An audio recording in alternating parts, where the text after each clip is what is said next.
அவிச்ச முட்டையில் ஒரு குருமா செய்ய போகிறேன்.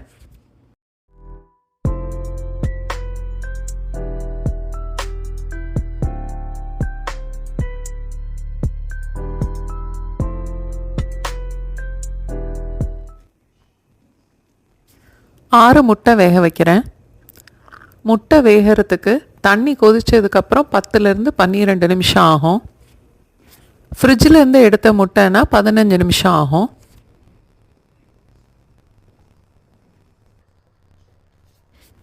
ஒன்று இல்லை 2 ஸ்பூன் எண்ணெய் ஊற்றி அதில் 1 ஸ்பூன் சோம்பு,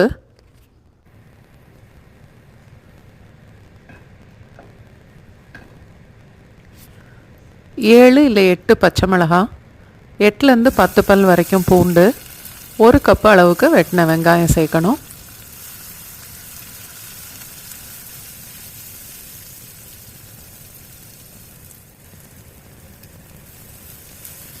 வெங்காயம் இந்த அளவுக்கு செவந்து வர வரைக்கும் வதக்கிட்டு ஆற வச்சு ஒரு மிக்சியில் போட்டு நல்லா அரைச்சிக்கலாம்.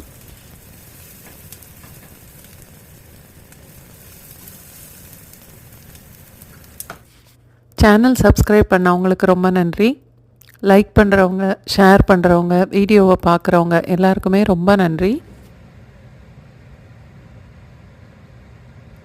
ஒரு பேனில் 1 டேபிள் ஸ்பூன் அளவுக்கு நெய் சேர்த்துட்டு அதில் 1 துண்டு பட்டை, 2 ஏலக்காய், 2 இல்லை 3 கிராம்பு, ஒரு சின்ன துண்டு கல்பாசி தாளிக்கலாம்.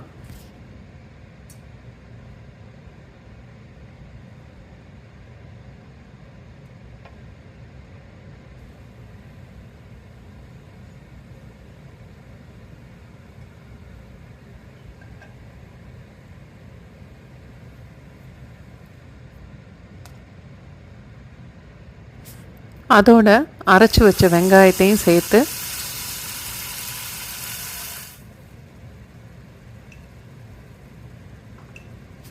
மூணு ஸ்பூன் மல்லித்தூள், 1/4 ஸ்பூன் மஞ்சத்தூள், தேவையான அளவுக்கு உப்பு சேர்க்கணும்.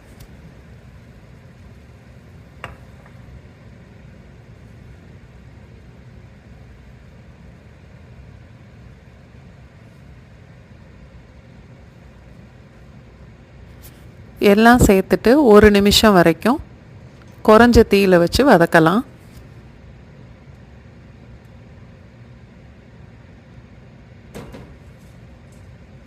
என்னோட சமையல் பிடிச்சிருந்தா வீடியோவை லைக் பண்ணுங்கள். உங்களுக்கு தெரிஞ்சவங்களோட வீடியோவை ஷேர் பண்ணுங்கள். உங்களுக்கு ஏதாவது சஜஷன்ஸ் இருந்தால் எனக்கு கமெண்ட் பண்ணுங்கள்.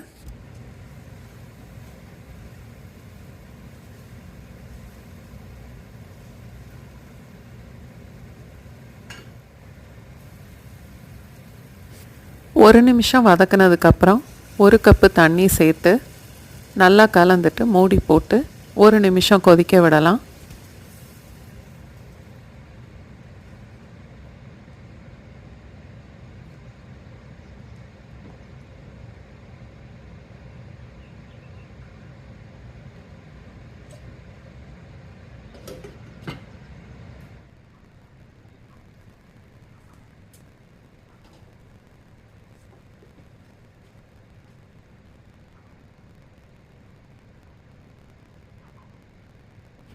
அதோட 1 கப்பு தேங்காய் பால், 1 மூடி தேங்காயிலேருந்து எடுத்ததை சேர்த்துக்கிறேன்.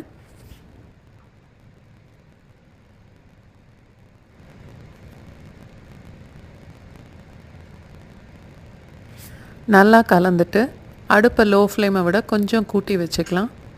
இதுவும் 1 நிமிஷம் வரைக்கும் கொதிக்கட்டும்.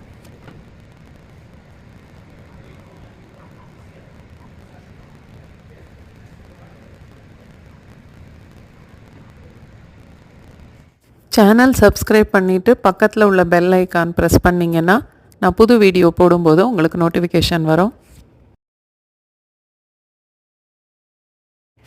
தேங்காய் பால் சேர்த்து நல்லா கொதித்ததுக்கப்புறம் குருமாவோட நல்ல வாசனை வரும்.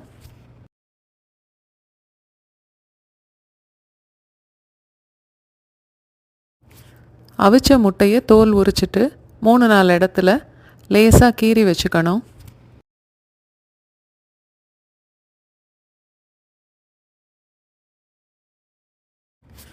முட்டையெல்லாம் குருமாவில் சேர்த்துட்டு லோ ஃப்ளேமில் வச்சு மூடி போட்டுட்டு 1 நிமிஷம் வரைக்கும் கொதிக்கட்டும். அப்போ தான் அந்த முட்டைக்கு உள்ளே அந்த குருமாலாம் நல்லா இறங்கும்.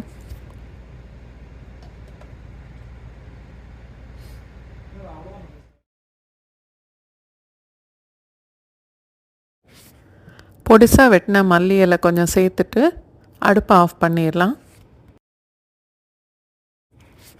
பரோட்டா, சப்பாத்தி, தோசை இதோட இந்த குருமா சேர்த்து சாப்பிடும்போது ரொம்ப நல்லாயிருக்கும்.